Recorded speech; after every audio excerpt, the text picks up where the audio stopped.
Hello, welcome to my next video. It's dark. It's around 10 o'clock at night. I think it's Wednesday. Yeah, because at Coffee and Comics last night, it was comedy night. And they have that on Tuesdays. Interesting that they have comic books, and then they have comics. Comedians. They are local comics, so while I'm slightly interested in what the comedy of Reno would be, I just know it's going to be bad. I've heard rumors. They have rumors in D&D, you know. And that's what I'm going to talk about in this video. The Dungeons and Dragons application of what's going on right now. So, in real life, this isn't scary at all.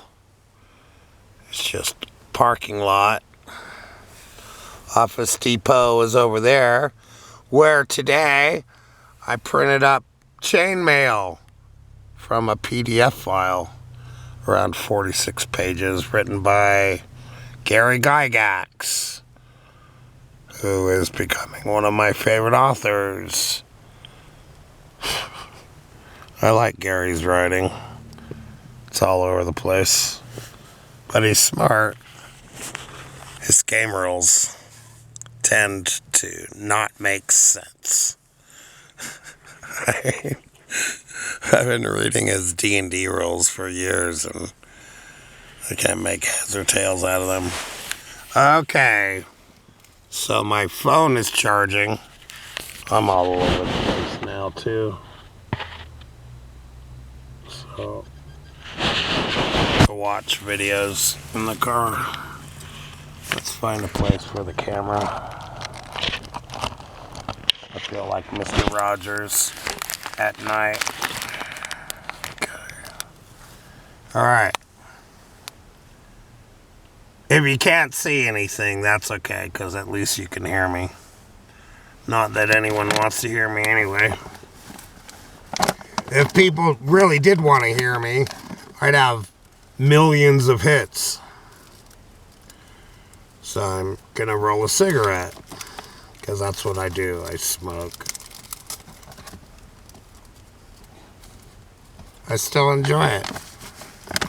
I'm still alive. See, I smoke hand-rolled pipe tobacco cigarettes. And these are fine. Regular cigarettes sometimes give me headaches, or they tweak me out a little one. These ones seem a little bit more natural. They don't affect me as much for some reason. Not everyone likes the smell of these, but that's too bad. I don't care. I'm beyond caring. So I read a little bit about the chainmail rules. Seems like it's a predecessor to Warhammer. But, like the original D&D rules, the chainmail rules seem really open-ended.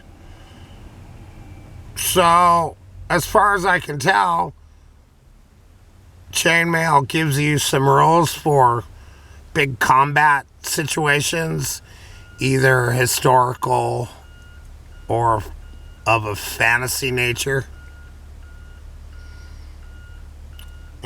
Guidelines are provided, and you can modify the rules as you wish, depending on the situation.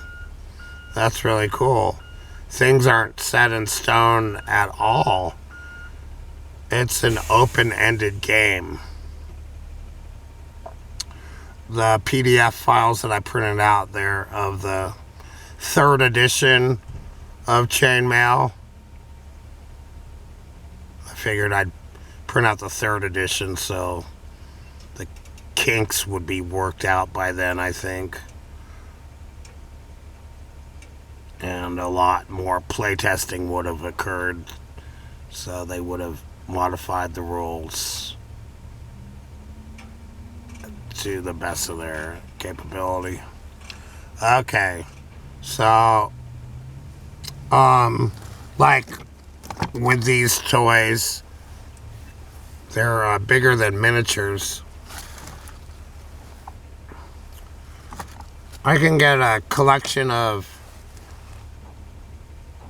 these little figures, Barbie, He-Man, Disney characters, and I can pit them up against army men. I'm gonna experiment with the rules as soon as I read them. I'm gonna try and play, set up different armies. Sounds like a lot of fun. Chainmail is the predecessor to Dungeons and Dragons. So in this edition of Chainmail, they have rules for fantasy combat. So you can have an army of hobbits going against an army of 17th century British soldiers. It's funny in the rules because they use the word hobbits, which turned out to be a no-no. Tolkien estate wasn't too happy with that. So TSR got a cease and desist letter. It's just funny to still see that in print. I love it. Okay. So we have a big trash truck behind me that's putting back the trash compactor. The big truck picks it up, empties it, and brings the thing back. I don't know where the trash dump is from here. Okay.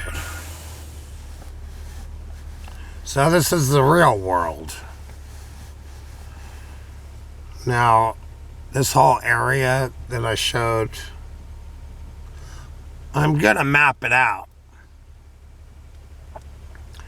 And it's gonna be part of my D&D campaign. So what happens at night is the monsters come out, right?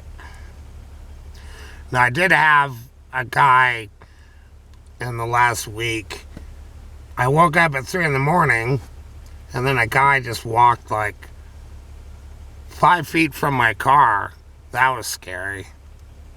Just some homeless guy. That's okay. But the proximity of him to me was awkward and uncomfortable.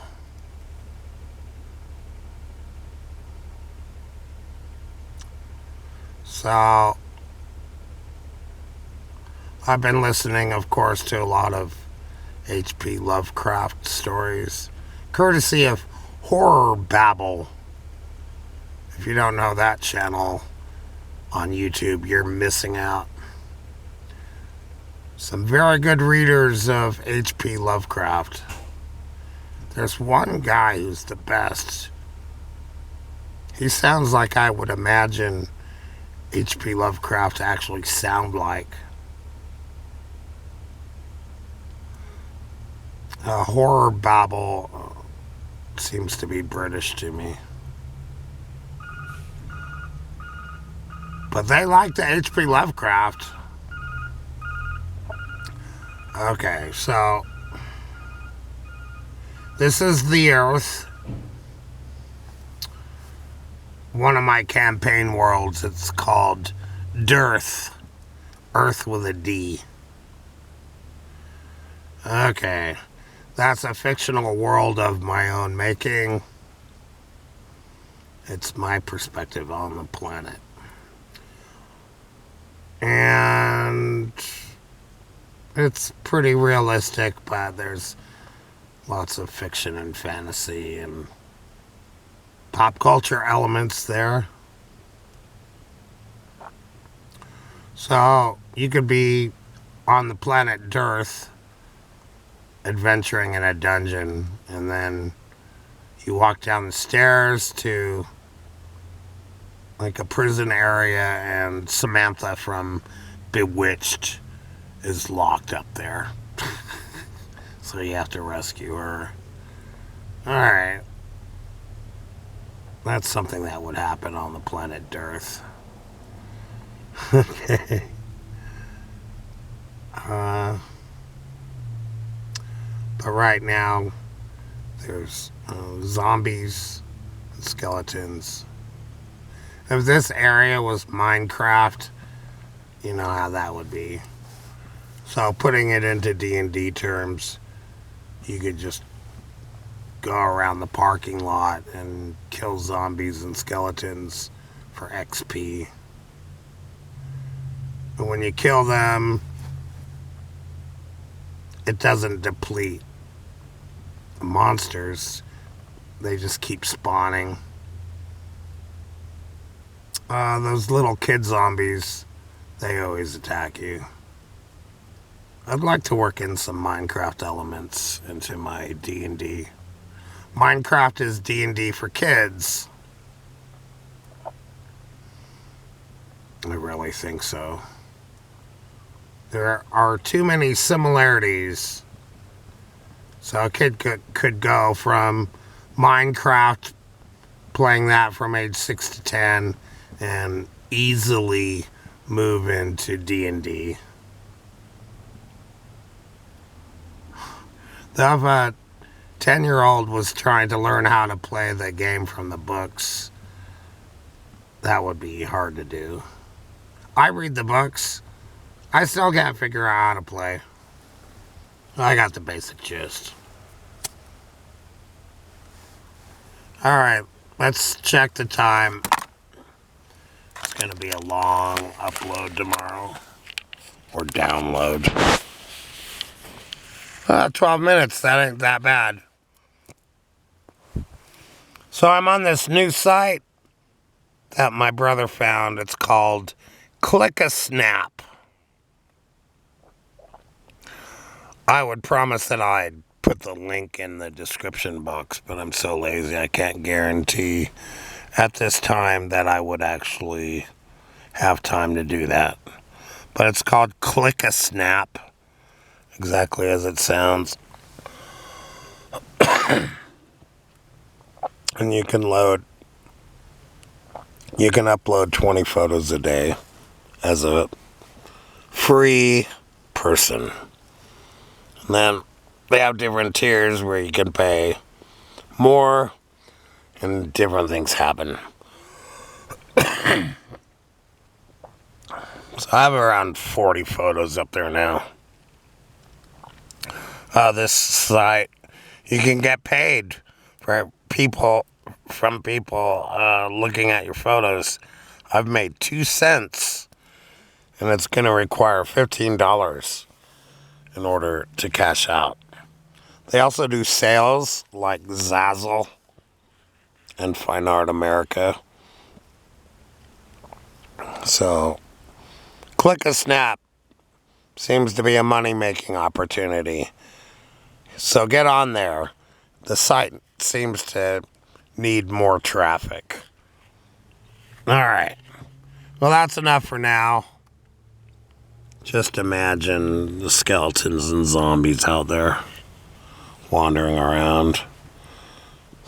There might be a vampire somewhere. There's definitely some lycanthropes around somewhere.